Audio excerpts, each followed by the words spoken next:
좋은 아침입니다. 서창원 목사입니다. 오늘도 잘못된 가르침을 경계하며 바른 신앙 안에서 영혼이 잘 되는 복된 날이길 축복합니다. 오늘 이 아침에 우리가 함께 읽고 나눌 하나님의 말씀은 마태복음 16장 5절로 12절까지의 말씀입니다. 제가 읽어드리겠습니다.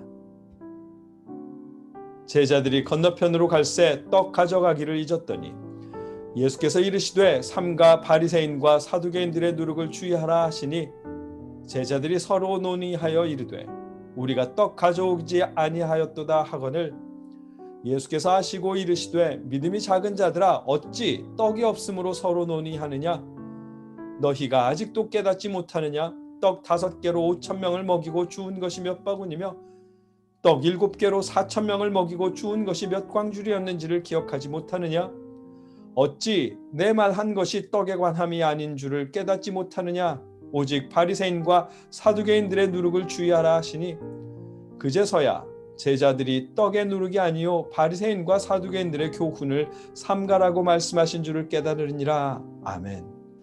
오늘 본문은 한 끼 식사를 위한 떡 때문에 걱정하는 제자들에게 잘못된 가르침을 더욱 조심해야 한다고 말씀하시는 예수님의 말씀을 듣습니다.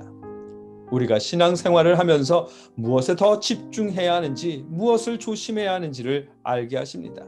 말씀을 자세히 살펴보겠습니다. 예수님께서 바리새인들과 사두개인들과의 대화를 마치시고 그들을 떠나실 때 매우 서두르셨던 모양입니다. 제자들도 서둘러 예수님을 따라 나서느라 그랬는지 자신들이 준비해야 할 떡을 미처 준비하지 못했습니다. 제자들이 건너편으로 갈새 떡 가져가기를 잊었더니 아멘. 지금 본문의 이 순간에 제자들은 예수님이 어디로 가시는지 이 여행의 목적이 무엇인지 사두개인과 바리새인들과 예수님이 나누셨던 논쟁이 어떤 의미였는지 전혀 관심이 없었습니다. 그들의 마음은 한 끼 식사인 떡을 준비하지 않았다는 그 사실에 온통 사로잡혀 있었습니다. 그런 제자들에게 예수님이 갑자기 말씀하십니다. 예수께서 이르시되 삼가 바리새인과 사두개인들의 누룩을 주의하라 하시니 아멘. 예수님은 바리새인과 사두개인들의 가르침을 조심하라시며 제자들에게 말씀하십니다. 이 말씀에서 누룩의 떡을 의미하는 단어는 아니고 떡을 만들 때 첨가하는 재료일 뿐입니다. 그럼에도 떡을 준비하지 않았다는 사실에 정신이 팔린 제자들은 도둑이 제발저리듯 예수님의 말씀이 떡에 관한 말씀이라고 착각했습니다. 제자들이 서로 논의하여 이르되 우리가 떡을 가져오지 아니하였도다 하거늘 아멘.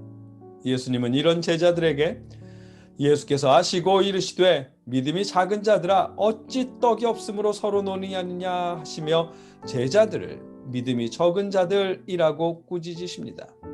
이 말씀에서 믿음이 적다는 표현은 일용할 양식을 공급하시는 하나님의 능력을 의심하고 의지하지 못하는 모습에 대한 평가입니다. 예수님은 그들에게 떡 5덩이로 5,000명을 먹이셨던 일과 떡 7덩이로 4,000명을 먹이셨던 일들을 상기시키시며 오직 바리새인들과 사두개인들의 누룩을 주의하라 하시니 아멘. 그들의 교훈을 조심하라는 의미임을 가르쳐 주십니다. 예수님이 말씀하시는 바리새인들과 사두개인들의 누룩은 메시아에 대한 그들의 선입견을 의미합니다. 어제도 말씀을 나눴지만 바리새인들과 사두개인들은 서로 다른 사상을 가진 종파입니다. 바리새인의 경우 토라뿐만 아니라 장로들의 전통과 구전을 모두 준수해야 한다고 주장하는 종파이고 사두개인들은 구전도 장로들의 전통도 다 인정하지 않으며 오직 토라의 문자만 문자 그대로 지켜야 한다고 주장하는 종파입니다.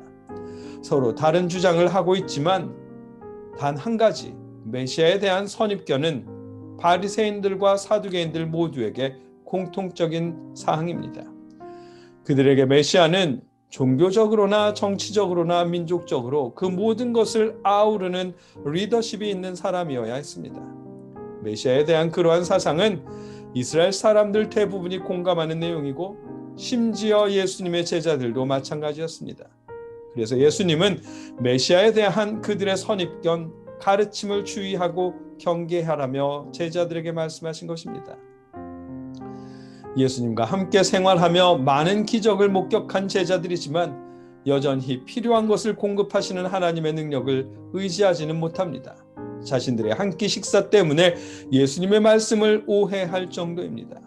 예수님의 가르침을 직접 듣고 배웠으면서도 메시아에 대한 생각은 여전히 바리새인과 사두개인들의 그것과 동일할 뿐입니다. 예수님은 그런 제자들에게 하나님이 공급하실 떡에 대한 염려 대신에 메시아에 대한 잘못된 가르침, 잘못된 선입견을 경계하라고 말씀하신 것입니다.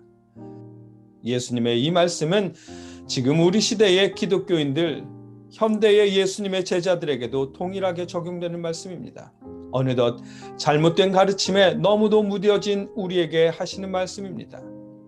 어느 순간인가부터 예수님에 대한, 하나님에 대한, 성경 말씀에 대한 가르침은 따위로 전락한 듯 보입니다.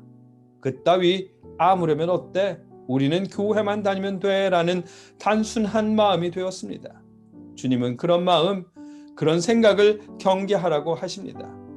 현생의 복을 무시할 수는 없지만 영혼의 구원, 영생과 하나님의 나라는 더더욱 무시할 수 없는 문제입니다. 왜냐하면 주님을 믿는 가장 중요한 이유는 구원과 영생, 부활과 하나님 나라에서의 삶이기 때문입니다.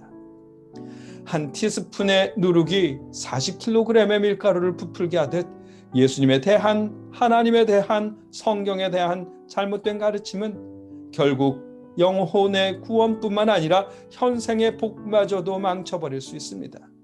예수님은 오늘 떡에 대한 염려는 하나님을 의지하고 잘못된 가르침을 경계하라고 말씀하신 것입니다. 저와 여러분이 예수님에 대한, 하나님에 대한, 성경 말씀에 대한 바른 가르침에 더욱 큰 가치를 둘 수 있기를 기원합니다.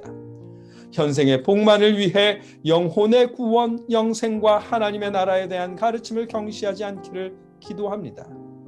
영혼이 잘 되어야 범사가 잘 될 수 있습니다. 바른 말씀과 바른 신앙이 여러분의 영혼을 잘 되게 할 것입니다. 잘 되는 여러분의 영혼으로 인하여 여러분의 범사 또한 잘 될 것입니다.